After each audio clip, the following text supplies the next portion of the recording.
Hay personas que van al psicólogo y hay personas que no van al psicólogo. Hay psicólogos que van al psicólogo, van a otro psicólogo. Y hay personas que no van al psicólogo y no conocen a ningún psicólogo. Hay toda una serie de vínculos ahí. Muchas veces nosotros no nos vemos a nosotros mismos en nuestra relación con las demás personas en la dinámica real que esas relaciones tienen. Voy a tratar de explicarme mejor un poquito lo que quiero decir. Nosotros tendemos a relacionarnos con otras personas según la posición que tenemos nosotros respecto de esa otra persona. ¿Se dan cuenta de dónde quiero ir? Entonces yo me relaciono con el psicólogo porque voy con él porque él me da consejo. De hecho yo he ido un tiempo al psicólogo y me hizo bien, me hizo bastante bien. Cuando los cristianos en general, los evangélicos en particular, tenemos dificultad de ir al médico porque pensamos que eso es como un recurso de la carne, como un recurso puramente humano, que no tiene que ver... Es por no entender lo que voy a predicar esta noche. Cuando nos vinculamos entre nosotros en formato iglesia, como hermanos, de hecho nos llamamos hermanos, nos vinculamos en términos religiosos primordialmente. Nos vemos como personas que, como si fueran correligionarios con el perdón de la palabra. Hola, soy Facundo Manes. Quería decirte, porque él era de los correligionarios, ¿no? Como los de los partidos se vinculan entre sí con ese vocabulario. Vocabulario correligionario es una vieja forma de referirse de los radicales. Los peronistas ya conocemos cuál es la forma, ¿no es cierto? ¿Saben cuál es? Pero el nombre que se dan uno a otro. Compañeros. Nos hemos criado con eso. Después los otros, no sé, libertarios. Entonces muchas personas se vinculan con Milei, por ejemplo, ya sea personalmente, como amigos, como políticos, lo que fuera, o como personas que lo siguen en las redes, que es una novedad de vinculación contemporánea. La vinculación a través de las redes. Yo te tengo en un perfil y entonces cuando vos publicás algo, a mí en mi telefonito me aparece y yo, mirá la foto que puso, qué bárbaro, qué lindo, qué bárbaro. Y personas muy de las generaciones anteriores a los teléfonos, si le revisás el teléfono vas a encontrar que tiene, y bueno, es mi nieto, yo lo tengo que ver, y entonces pasamos de, el teléfono es para hablar, ¿qué más? Tengo una foto de mi nietito que andando en bici, qué sé yo. ¿Se dan cuenta? Y la vinculación toma las características del medio donde nos vinculamos. Entonces la pregunta es, ¿cómo me vinculo yo con el Señor Jesús? Y hay un problema ahí, porque a veces las personas se vinculan con el Señor Jesús, y yo me doy cuenta que toda la vida he estado luchando, he estado peleando con esto, para que no me manche la predicación, pero también para que no me manche la fe. O sea, yo soy un pastor, ¿no es cierto? Soy jubilado, pero soy pastor. La gente me dice pastor. El pastor, el que me conoce, me dice, pastor, ¿usted es pastor? Sí, pastor. Me ven como pastor. Mis propios compañeros de trabajo cuando trabajaba en el gas o en así, me veían como un pastor que era compañero de trabajo con ellos, pero que era pastor. Y a veces primaba lo que es pastor, no digan eso, que ahí está el pastor, no le gusta que digan eso, hasta, míralo vos el pastor, los dos extremos, míralo vos el pastor. ¿Por qué? Porque hay una gomita ahí que cada vez que la pasás se tensa y vibra, que hace ping, ping, sea que pasas para el lado pastor, ping, o para el lado colega. ¿Por qué está la gomita? ¿Por qué pusieron la gomita? Entonces, ¿cómo nosotros nos vinculamos con Jesús? ¿Qué es Jesús para mí? ¿Qué es Cristo para mí? Dice, de hecho, fíjense ustedes qué fuerte que es esto, que el mismo nombre Cristo no es el nombre propio de Jesús. Era el título, para decir de una forma, no era el título, era la personalidad de Jesús, que era la de Salvador, o más propiamente de el Mesías. no un salvador al estilo San Martín o un libertador, que muchos lo confundieron, de hecho, en ese rol, pensando ese es el rol de Jesús, que nos va a liberar de los romanos, como judíos, una especie de libertador político, un prócer, pero no terminaban de entender a Jesús. Algunos preguntaron abiertamente, ¿pero este no es Jesús, el hijo de José y María, que nosotros conocemos a los hermanos y a las hermanas? Porque les costaba trabajo dónde encajar a Cristo, que lo tenían ahí adelante. Y de hecho, si ustedes ven, o si todos vemos cómo la gente veía a Jesús en su tiempo, y de hecho Jesús preguntó un día, ¿se acuerdan? Que él preguntó, dice, ¿qué dice la gente que soy yo? Algunos decían, sos un gran profeta. Bien, no es nada malo eso, que te digan que sos un gran profeta. Pero algunos decían, es el profeta Elías que resucitó. Claro, como no hay foto de Elías, algunos decían, este está endemoniado. Y Jesús les decía, pero si yo estuviera endemoniado, ¿estaría predicando el evangelio del reino de Dios? Y no. Y si yo te resucité un muerto, ¿eso lo hago porque soy malo? Entonces, preguntarle al tipo que resucitó si soy malo o bueno. Y la gente no sabía dónde clasificar. Hoy día, 2000 años después, nosotros que conocemos a Cristo más o menos, podemos encontrarnos con un Cristo que en realidad no hemos conocido bien del todo. Para decir verdad y para hacer un mea culpa yo también, nunca hemos terminado de conocer a Cristo. Nos hemos vinculado con Él, como yo con el psicólogo que les comenté, que de hecho era una mujer, una psicóloga, con la cual hace ya años que no la veo, siquiera antes la veía por ahí en la calle, no la he visto más. Es decir, tuve una relación con ella que duró el tiempo del tratamiento y después ya no la volví a ver más. Y con los médicos, en las otras especialidades, algunos los he visto una sola vez. Algunos no me quieren ni ver ellos a mí. Esa es la impresión que me da. Nosotros tenemos vínculos diferentes, vínculos familiares con personas que son de nuestra familia, algunos hace mucho que no los vemos.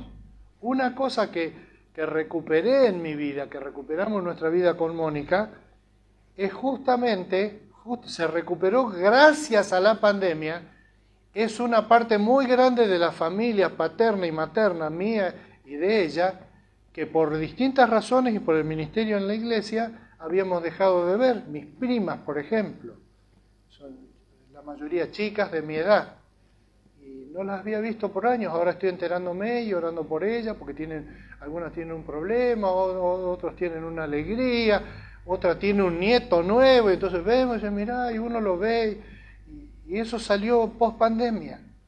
Pero también me estoy vinculando con personas que nunca he visto cara a cara, que un día llamaron para decir, pastor, necesito que ore por mí. Y tenemos un vínculo, y ese vínculo, ¿qué tan fuerte va a ser? No sé, porque los vínculos crecen o decrecen o se estancan. Y el vínculo con Cristo también. Hay personas que abrazan con alegría al Señor y después con el tiempo es como que se desaniman. Sobre todo cuando le piden varios milagros y el Señor no hace ni uno. Y es un problema eso, porque el mismo Jesús dijo que hay personas que se vinculan con Él, pero después, cuando vienen las dificultades de la vida, empiezan como que se desvaloriza quién es Cristo. Como que no es lo que parecía. Entonces, ¿qué? No es que no creen, no es que no creen, pero es como que no me genera ningún entusiasmo. Y yo quisiera subrayar la palabra entusiasmo, que viene del griego, que quiere decir tener a Dios, en theos, en griego, que quiere decir tener a Dios. La idea de algunas personas que decían que las veían con el fervor, con que comentaban las cosas de sus creencias, y entonces esa actitud, que de paso fervor quiere decir hervor, es la misma palabra, fervor, es decir, algo que hierve. Si vos ves una persona que tiene un hervor por las cosas espirituales de algo, no necesariamente cristianas, en el origen de la palabra, no necesariamente cristiana, Podrías decir, esta persona que parece una tetera hirviendo, bullendo, y que habla con entusiasmo, y que está poseída de un Dios, tiene a Dios adentro suyo. Es una persona entusiasmada. Y cuando ves una persona que está ahí, que el agua no solamente que no sirve, que no está en ebullición, sino que está fría y no sirve para hacer mate, porque todos sabemos las consecuencias que trae tomar mate con agua fría. Eso los paraguayos se ríen porque ellos toman tereré y dicen, esa cosa de los argentinos, dice, ¿de dónde sacaron que el agua fría en el mate hace daño? Tiene razón, podés probar.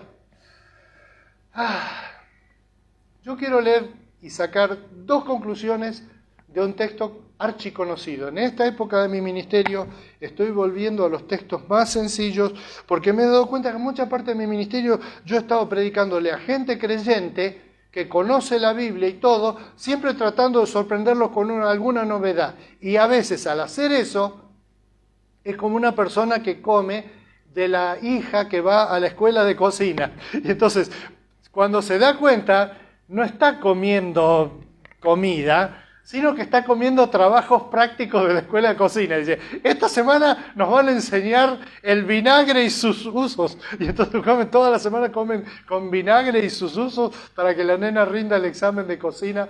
Y los cristianos también somos así. A veces es como que estuviéramos en una escuela bíblica en el sentido de que tenemos que hacer tareas prácticas y siempre estamos viendo cosas y nos alejamos de la esencia de esto. En todas las relaciones, en el matrimonio también. Las parejas que hay, 1, 2, 3, 4, 5, somos justo 5 matrimonios. Y cuando vos te cases, orá para que el Señor te consiga un esposo como yo oré y mirá lo que me consiguió. ¿Fue negocio o no fue negocio? Bien, y yo digo amén a eso. Sí, tiene razón la nena, de la boca de los niños. Y aún más, de los que maman. Yo estoy contento, sí, estoy contento con Mónica. ¿Por qué? Porque cuando fue que nos pusimos de novios, antes de eso, yo ya había orado. Yo era más de orar en esa época que ella, que venía del catolicismo. Era católica, apostólica, romántica. Y entonces no estaba muy acostumbrada a poner todo en las manos de Dios. Yo sí. Y ya había fracasado en unas noviecitas antes. Y yo oré para que sea mi compañero de toda la vida. Entonces, a esta altura de la vida, ¿te parece que no es para estar seguro? Bueno, ¿lo estás disfrutando? Mónica, ¿lo estás disfrutando? Mirá que no se puede mentir en la casa de Dios, ¿eh? Que una cámara me la tome, por favor. Dice que sí, se sonríe, como diciendo, ya te voy a dar a vos. Mira, ¿qué? ¿Vos oraste por el Señor? Te faltó la fe. Te puse en duda, ¿eh? A los de las casas les digo, yo me llego a enterar. ¿Almonací dijiste que está ahí?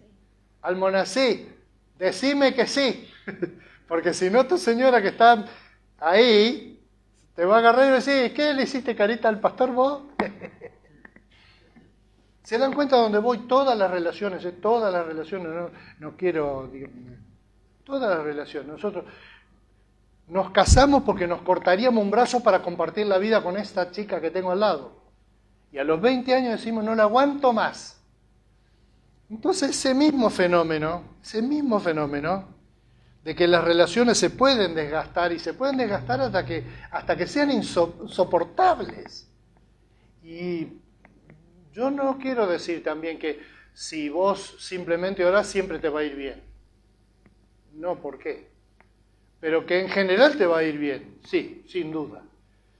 Ahora, en todas las relaciones, la relación no vale por lo que es cuando se constituye, sino por lo que vale a través del tiempo. Y ahí sí, ahora sí voy a predicar un mensaje de la Biblia. Jesús oró, como todos sabemos, una oración antes, el día antes, ahí mismo, un rato antes de que fuera preso para ser ajusticiado. Y él oró una oración que tiene, en esta parte que voy a leer ahora, dos peculiaridades muy peculiares, muy raras. Y las quiero mencionar, porque hacen a esto. Y él en la oración pide que ahora que él va a ir al cielo, que va a morir y después va a ir al cielo, él le pide al Padre que por favor proteja a la gente que queda en la tierra, que bendiga a los apóstoles y a los discípulos que estaban ahí cerca de él, que los cuide para que puedan llevar adelante el ministerio, porque él era un líder fuerte en el cristianismo, digamos. Era él y todo pasaba por él es el que decía lo que se hacía, todos le consultaban a él y ahora él no iba a estar físicamente. Y entonces la pregunta es, ¿quién es el heredero acá? Cuando los apóstoles se junten, ¿qué van a hacer? Uno va a decir, bueno, yo soy el que va a mandar ahora y decido que hagamos tal cosa porque a mí Jesús me eligió primero. O Juan podría decir, esperen, si ustedes saben que para él era lo más importante del grupo apostólico. O otro que dice, acá me van a hacer caso porque soy yo el que interpretó siempre a Jesús de la manera correcta, ¿o qué? Entonces iba a haber esos problemas, y los hubo. ¿Cómo se iban a resolver? Y Jesús estaba preocupado por eso, pero al final de su oración, en Juan capítulo 17, 20, dice así, no ruego solo por estos, ruego también por los que han de creer en mí por el mensaje de ellos, para que todos sean uno. Padre, así como tú estás en mí y yo en ti, permite que ellos también estén en nosotros, para que el mundo crea que tú me has enviado. Yo les he dado la gloria que me diste, para que sean uno, así como nosotros somos uno.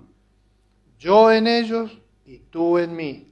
Permite que alcancen la perfección en la unidad, y así el mundo reconozca que tú me has enviado, y que los has amado a ellos tal como me has amado a mí. Padre, quiero que los que me has dado estén conmigo donde yo estoy, que vean mi gloria, la gloria que me has dado porque me amaste desde antes de la creación del mundo. Padre justo, aunque el mundo no te conoce, yo sí te conozco, y estos reconocen que tú me enviaste.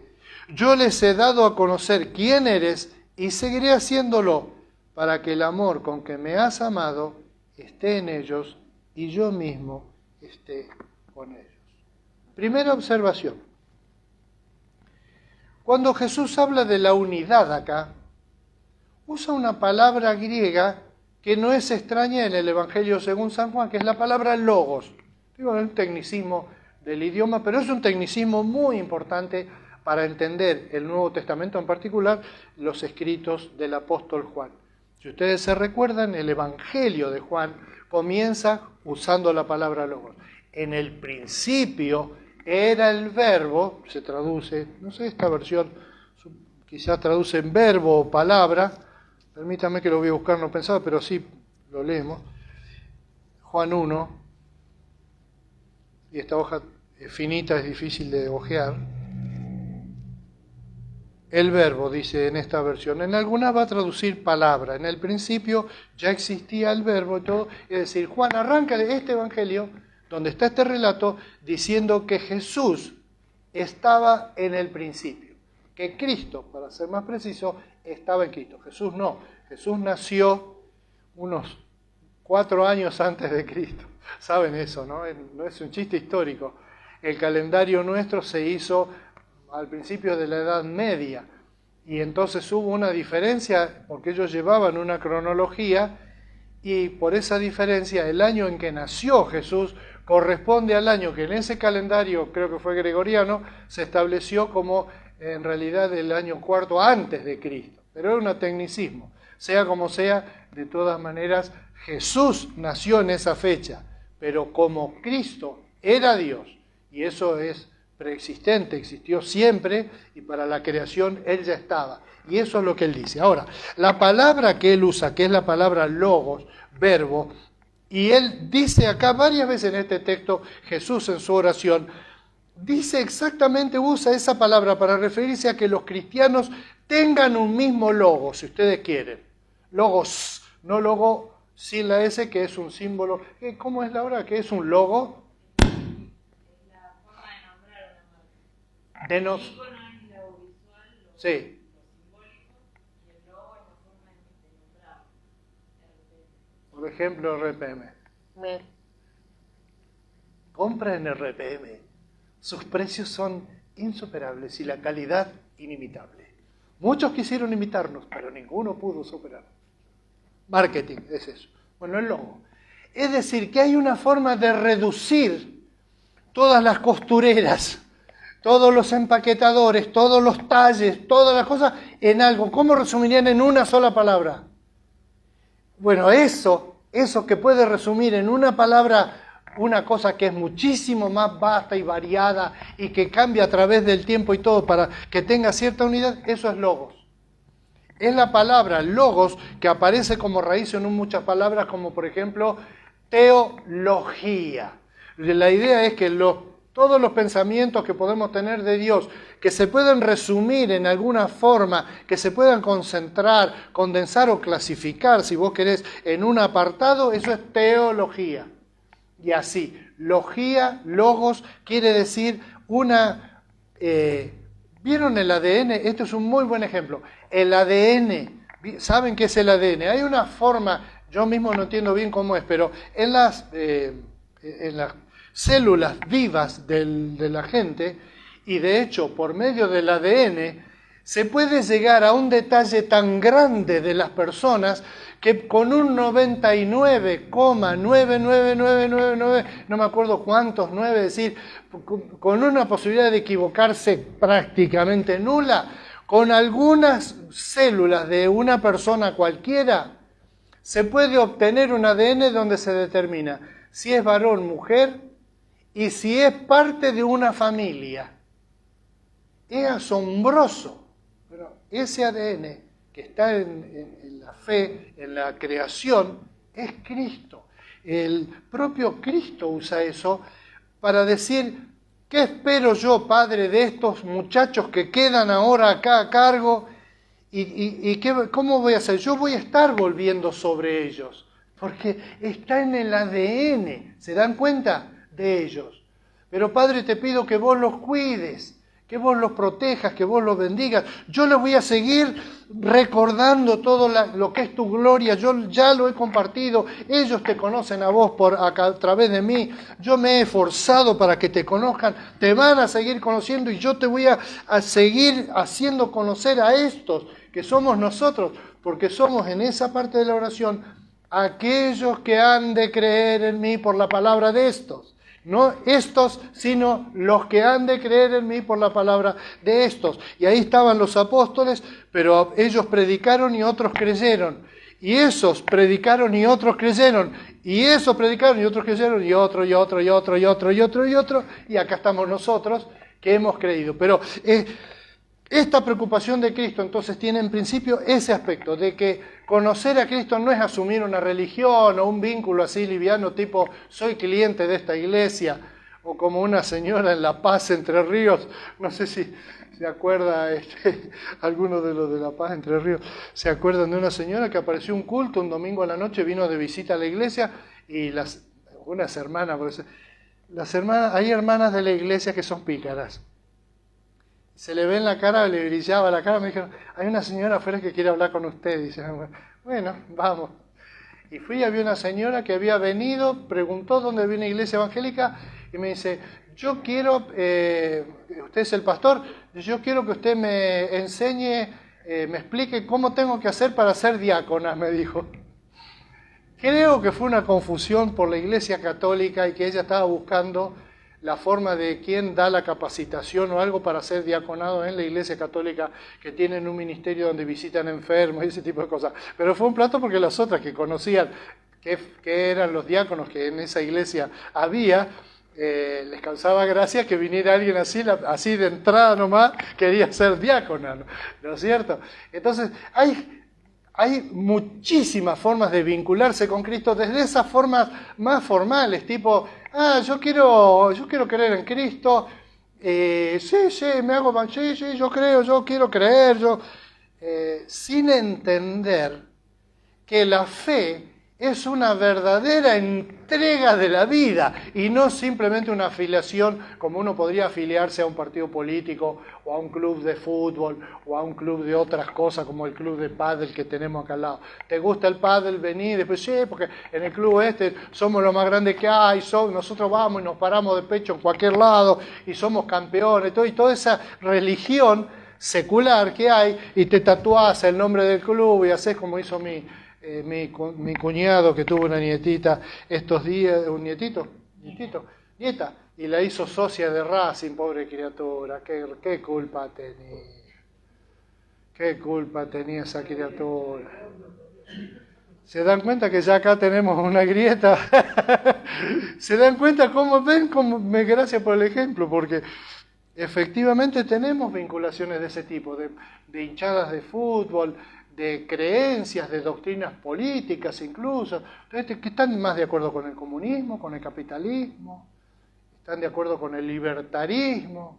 ¿Con cuál? El de Palacios, el gran legislador Alfredo Palacios, una persona de Américo Ghioldi, de Perón, de Alfonsín, no el padre. ¿Se dan cuenta? Yo a propósito menciono cosas que son picantes, en las cuales probablemente no nos pongamos de acuerdo y discutamos. Y hay gente que cree que creer en Cristo es eso, es asumir una creencia por la cual yo voy a discutir. No, esto te lo discuto a muerte. No, hay más atrás de eso. Es la creencia que llevó a mucha gente a morir por Cristo. Y entonces es una cosa, una persona que no va a la iglesia porque le da fiaca, ¿es una persona que va a morir por Cristo? Es difícil de creer tanto compromiso, ¿no es cierto? Es difícil.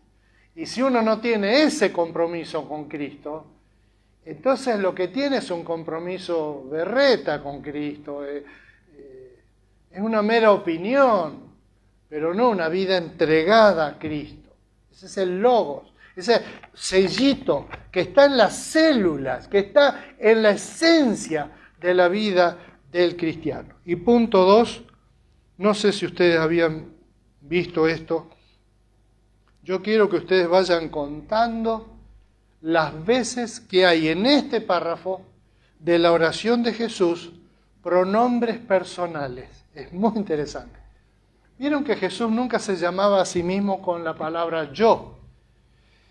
Era común también en la antigüedad que sonaba feo decir yo. Ahora en nuestra cultura recién se anima la gente a decir yo creo, yo pienso. Antes, los viejos se van a acordar, si no saben, pregúntenle a algún viejo. Yo conozco unos cuantos. Antes se estilaba decir así.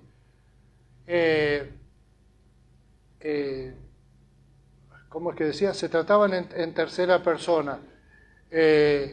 En vez de decir, yo soy el pastor y digo tal cosa y me parece tal, decía, el pastor piensa que deberíamos tomar con responsabilidad. ¿Se dan cuenta? Hablaba como hablaba de otro. Es común esto en la antigüedad y de hecho es una de las formas de ver el texto donde dijo Dios, hagamos al hombre a nuestra imagen y semejanza, que todos dicen, ve, ahí está la Trinidad, No tan claro, porque también en la antigüedad había gente que hablaba en tercera persona y Jesús hablaba frecuente y primariamente en tercera persona. Decía, por ejemplo, el Hijo del Hombre. Es una expresión favorita de Jesús. Cuando decía, cuando vino el Hijo del Hombre no le hicieron caso. Él estaba diciendo de mí. No dijo, a mí no me hicieron caso. Sino, el Hijo del Hombre vino, pero lo rechazaron. Él hablaba así. Entonces, no solamente que es raro que en este texto no habla en tercera persona, sino en primera persona, sino que es raro que haya tantos. No sé si... Tampoco vale porque no hay un código numérico acá ni nada de eso. Pero sí para que nos llame la atención como un entretenimiento esto. Leo de vuelta el párrafo y ustedes vayan contando mentalmente y vemos si nos ponemos de acuerdo en el número al final. Sobre los pronombres personales. No ruego, ya ahí no está el pronombre, pero está hablando él en primera persona. Ruego también por los que han de creer en mí, Vamos a usar los mí así.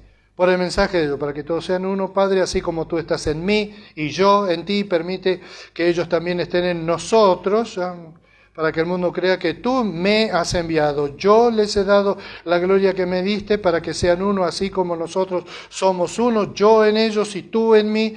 Permite que alcancen la perfección en la unidad y el mundo reconozca que tú me enviaste y que los has amado a ellos tal como me has amado a mí. Ahí van 10, según mi cuenta, sin contar los otros verbos. Padre, quiero que los que me has dado estén conmigo donde yo estoy, que vean mi gloria, la gloria que me has dado, porque me amaste desde antes de la creación del mundo, Padre justo, aunque el mundo no te conoce, yo sí te conozco, y estos reconocen que tú me enviaste. Yo les he dado a conocer quién eres y seguiré haciéndolo para que el amor con que me has amado esté en ellos y yo mismo esté en ellos. ¿Cuántas veces fueron? Un toco, ¿no? Muchos. ¿Por qué? Y esa es la pregunta que respondemos finalmente es, ¿por qué? Jesús está orando al Padre, otra vez situémonos, está orando con el Padre pensando, ay, ya llegó la hora, ahora es el momento. Y acá está Marcelo. Marcelo, ¿cómo se siente eso en la largada de una carrera? ¿No es cierto? Se me ocurre a mí que nunca he largado una carrera, pero he rendido examen. Entonces uno va y se prepara, estudia, busca, googlea, lee, repasa, que esto, que lo otro, pero llega un momento, cuando vos estás paradito ahí, estás ahí, pateas la moto, y la moto, y le pegas una acelerada porque no sabés qué hacer, porque sabés que es 10, 9, 8, 7, 6, 5, 9, ahí viene un lío que ya ahí no pensás más, y después viene la incidencia de la carrera. Pero Jesús está en esa situación antes de morir, no de ganar una carrera, o las dos cosas a la vez, La excitación que ha tenido Cristo en ese momento. ¿Se fijaron que Jesús nunca se enfermó? Saben que los que nunca se enferman son los peores enfermos, porque cuando se enferman no están acostumbrados a que los pinchen, los lleven, los desnuden, los traten de papita o mamita, y que le traigan la comida que los otros piden y que no lo dejan salir y que te prohíben las cosas y que te reta una muchacha que podría ser tu hija. Bueno, Jesús le pasó así. De repente, Jesús estaba contando los minutos donde él sabía que iba a morir y que ya después de la muerte las cosas no iban a ser otra vez igual, iba a pasar unos días más y después iba a volver al seno del Padre, cosa que lo llenaba de alegría, seguramente, porque en la subida al cielo se llevaba a todos nosotros, a vos, a mí, a vos, Jorge Almonací. Aparte de Jesús, ¿quién más te hubiera salvado a vos? Cabezón. Querido hermano que ahora mismo tiene los ojos llenos de lágrimas. Sí, Jorge, porque el Señor hizo todo esto con esos nervios de que venía a pasar una cosa bravísima, pero ahí tenía la salvación tuya. Y nosotros, la fe que tenemos, tiene que hacer que nuestra vida, desde el ADN de nuestra misma vida, de lo más profundo, comparta esa vivencia, esa vida de continua comunión con Cristo. Sacarnos de encima porque es poco. Yo me he criado con esto que decía, sí, porque hay creyentes calientabancos que vienen y calientan los bancos sin experimentar las profundidades de la fe. Tiene razón, pero no lo siga diciendo. Es como querer convencer a una persona que no ama más a alguien que lo siga amando. No hay nada que puedas hacer. Y si una persona está así, que no tiene vida espiritual propia, que no se hierve, que no está entusiasmado con el Señor, ¿qué le vas a hacer? ¿Lo vas a obligar a que venga a la iglesia? ¿Le vas a pegar? ¿Lo vas a traer como un compañero, como un profesor que tuvimos en el seminario? Con esta anécdota cierro. Justo me da el reflejo. Sí. Estamos pasados de la hora. ¿Quién puso esa hora? Nadie.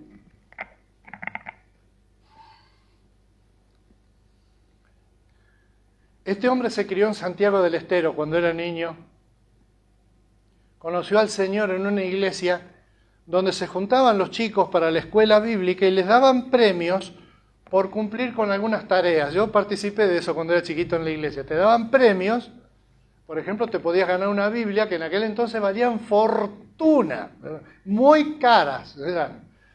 Y te ganabas una Biblia si vos cumplías con algunas cosas. Por ejemplo, la asistencia. Eso es tan fuerte que hasta ahora hay gente que evalúa la iglesia solamente en términos de asistencia, porque nos quedó eso de cuando éramos chicos. Presente, que vino a tiempo, no que llegó 10 minutos antes de la hora, no. Se pasaba lista. Al principio decía, fulano presente. Y si vos llegabas después que había terminado la lista, el maestro te miraba así y te ponía una T, decía, tarde, listo. Si juntaba varias tardes, te sumaban una inasistencia. Si traías a alguno a compartir la clase bíblica, te ganaba un punto, algún punto. Y este, negrito, era un atorrante, pero de 7 suelas, pero convertido, y fue después un buen profesor de griego que tuvimos en el seminario, pero era así.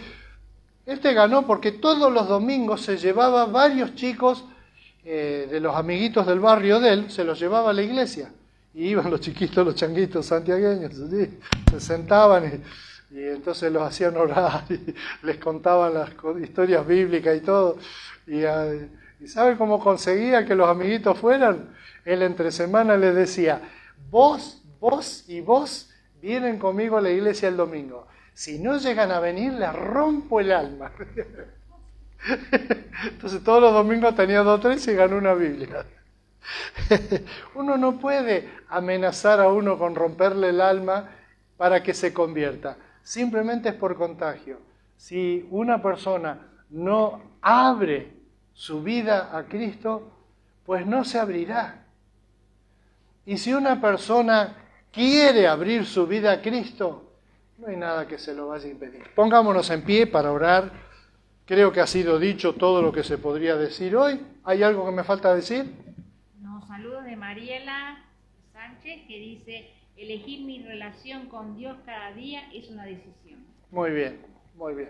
Mariela, necesitábamos, Mariela, que estés para la parte de ilustración del ADN y el ARN, no sé qué historia, quedará para otra clase.